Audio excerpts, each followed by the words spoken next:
Everyone thought it was just going to be another boring Thursday. Fourth period calculus, fluorescent lights buzzing above, half the class staring blankly at the board while the other half scrolled under their desks, pretending to pay attention. The kind of day where time drips slower than usual and even the walls seem tired. But what happened next? No one, literally no one, was ready for it. Because when the calculus teacher pointed at the school janitor and told him to solve a complex equation as a joke, the last thing anyone expected was for the man to walk in and actually do it, better than anyone in the room ever could. The classroom was dead silent as Mr. Kellerman, the school's sharp-tongued, overly confident calculus teacher, scrawled another mess of numbers and variables across the whiteboard. He was the kind of teacher who knew he was smart and didn't mind reminding you, sarcastic, impatient, always looking for someone to make an example of. Kids didn't love him, didn't hate him either, but they definitely didn't trust him not to embarrass them if they answered something wrong. It was one of those afternoons when everyone was just trying to get through it, watching the minute hand crawl, trying to stay awake while pretending to understand partial derivatives. Kellerman was halfway through explaining a problem most of the class had given up on when a soft squeak echoed from the hallway, barely noticeable, but just enough to pull attention away from the board. It was the sound of a mop sliding slowly across the linoleum. Mr. Jordan, that's all anyone ever called him. No first name, no backstory, just Mr. Jordan, the janitor in his dark blue work shirt and matching pants, the name patch stitched over his heart. Always quiet, always working, always in the background. He moved past the classroom like usual, mop in hand, not looking in, just focused on his job. Kellerman glanced at the door, smirked, and that's when it happened. "Hey, Jordan," he called out, loud enough for the students to hear. "Think you can solve this one?" He tapped the board with the butt of his marker, eyebrows raised like he was hosting some twisted game show. The class chuckled, not loud, but that kind of uneasy laughter that spreads when someone in power makes a joke at someone else's expense. No one was quite sure if it was okay to laugh, but they did anyway, because what else do you do when a teacher throws shade like that? And Mr. Jordan? He didn't laugh. He didn't smirk. He didn't even blink. He just turned his head slightly, looked into the room, and then slowly, without saying a word, stepped inside. The mop was left leaning against the wall. It was almost surreal, like the atmosphere shifted, like gravity changed direction. Students who were seconds away from falling asleep suddenly sat up straighter. A few phones slipped quietly out of bags. Some people thought he might crack a joke back, or maybe just shake his head and walk away. But no. He walked straight to the front of the room with a calmness that didn't ask for permission. It just existed. "Mind if I?" he asked, his voice steady but soft, nodding toward the board. Kellerman paused, almost like he didn't expect the man to respond, let alone take the bait. "Be my guest," he said, arms crossed, trying to keep his cool. There was a beat of silence, one of those moments where the room feels too still, like the air is watching. Mr. Jordan picked up the marker, eyes on the equation, and he stood there, just stood. For a few seconds, not frozen, not confused, just thinking. Not in a dramatic movie moment kind of way, more like someone who's seen this before, someone reading a sentence in a language no one else speaks. Then he began to write. No flair, no rush, just deliberate movements, line after line, step by step. The board started to fill, but it wasn't chaotic like when Kellerman wrote. It was precise, clean, like watching a craftsman build something with his hands. His voice when he spoke was even more surprising than the math. Calm, patient, and warm.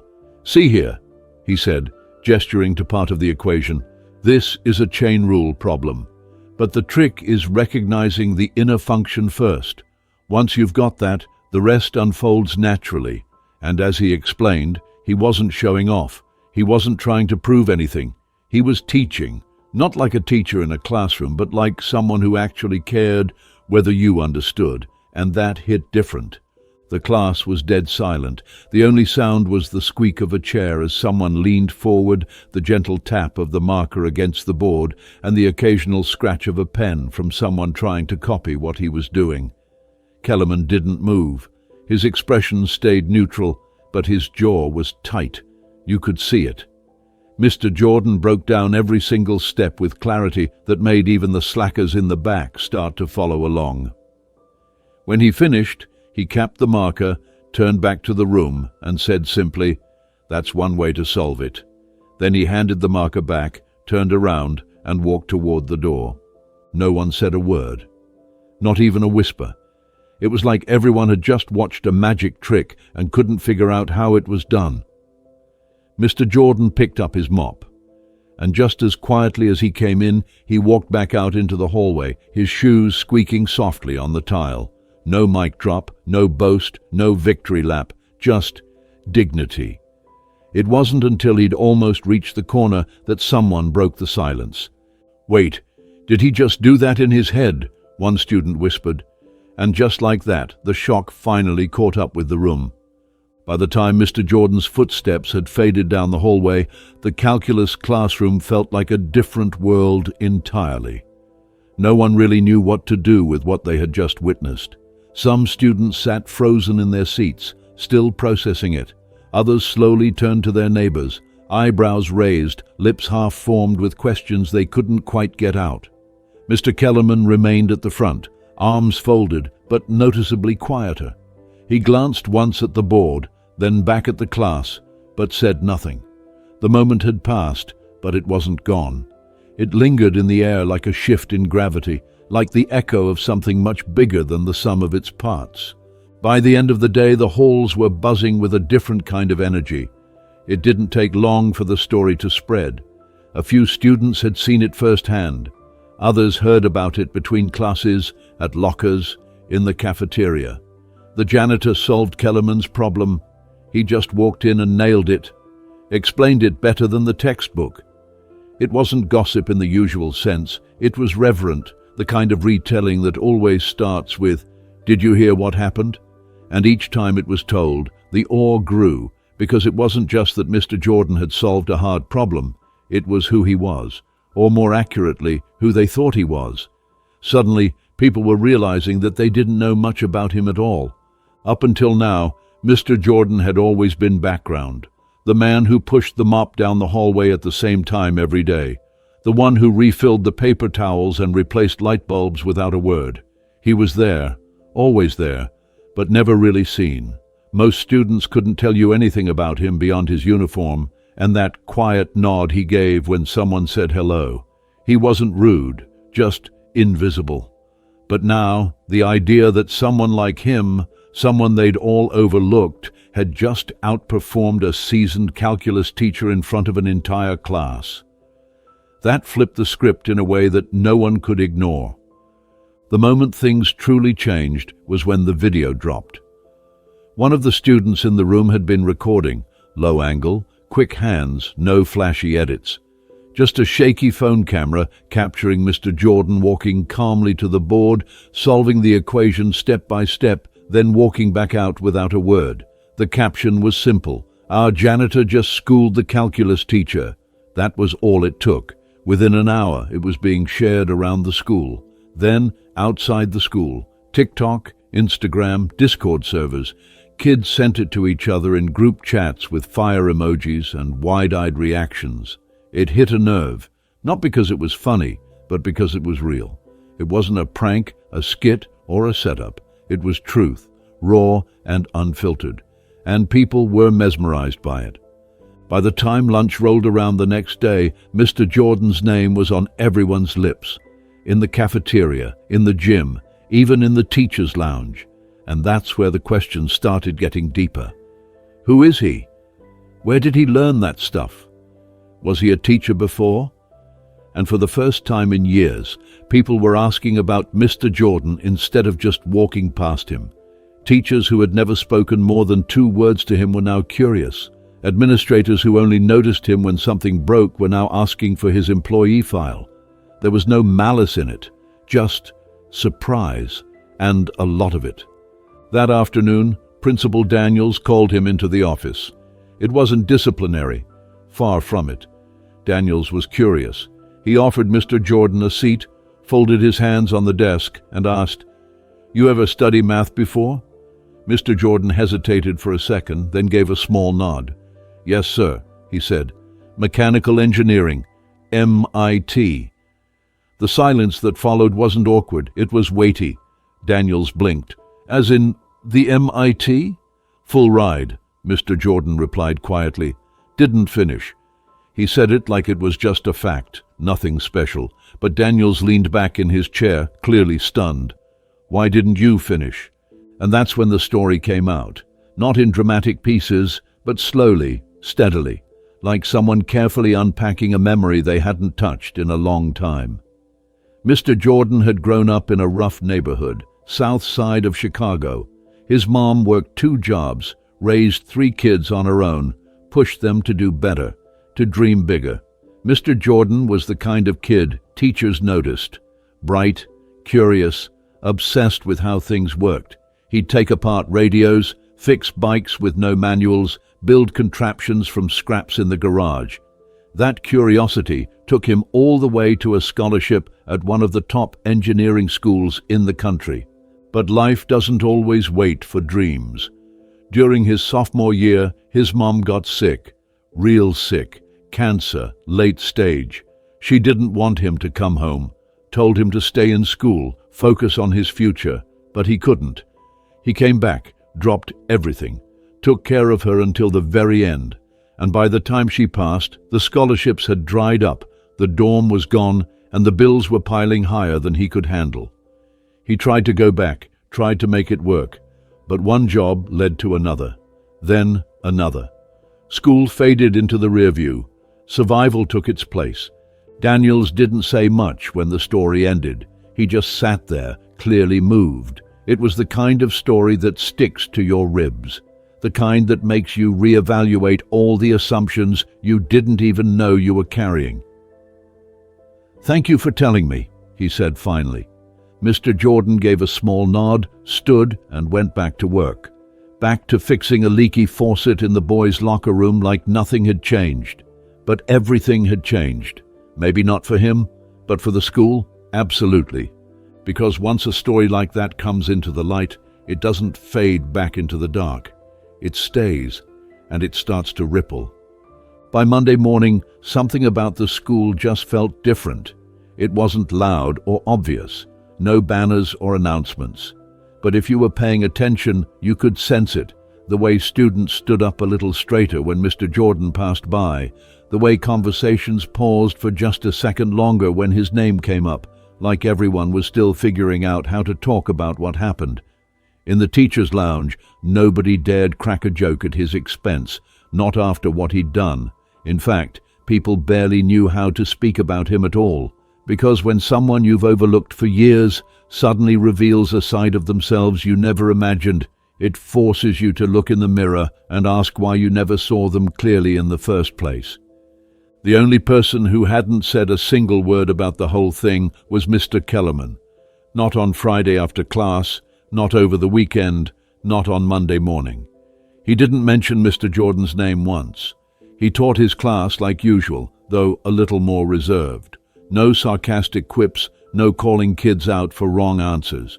He didn't even make eye contact with the students the way he used to, that sharp way of his, like he was always daring someone to trip up.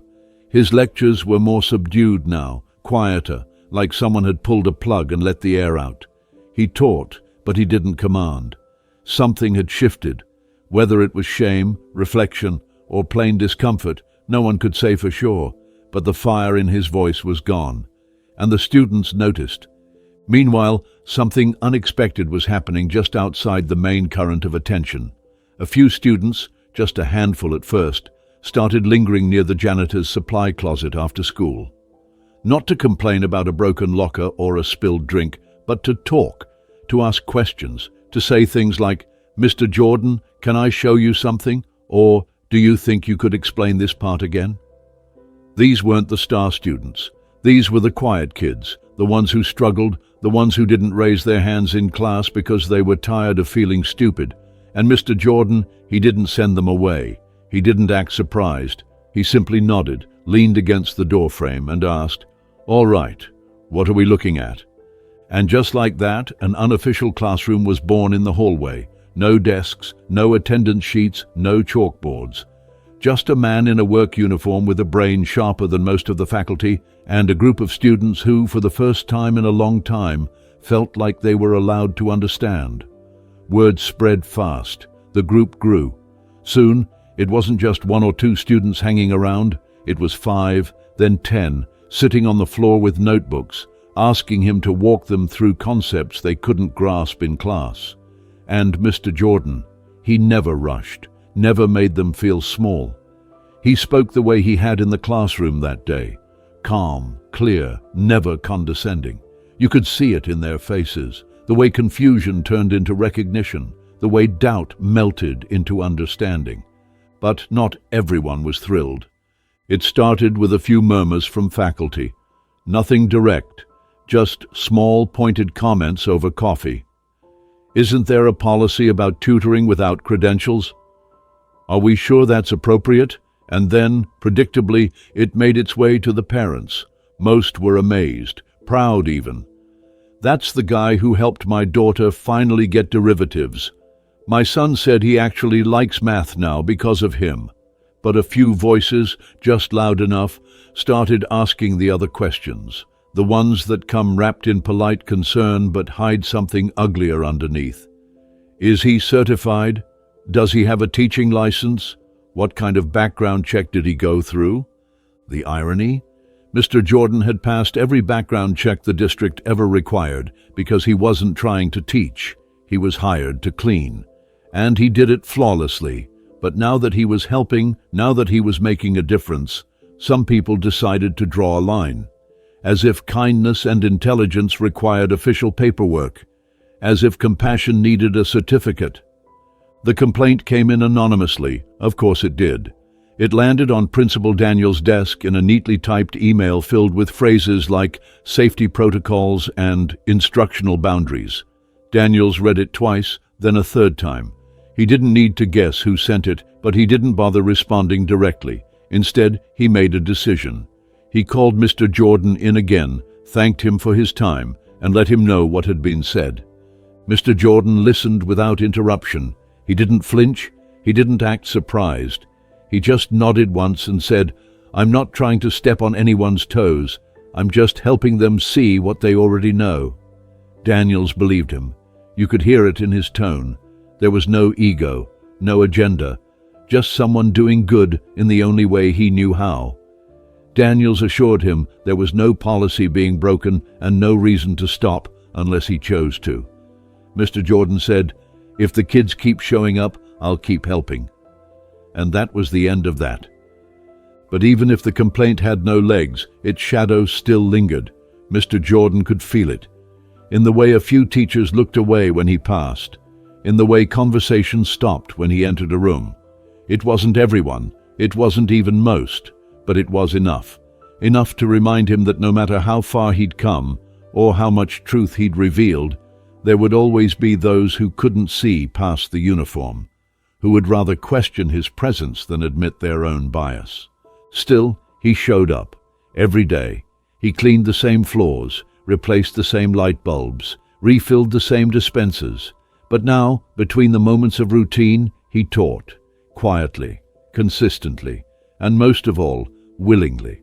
Because for every side-eye or doubter, there were 10 more students who leaned in closer, listened harder, and walked away with their heads held higher.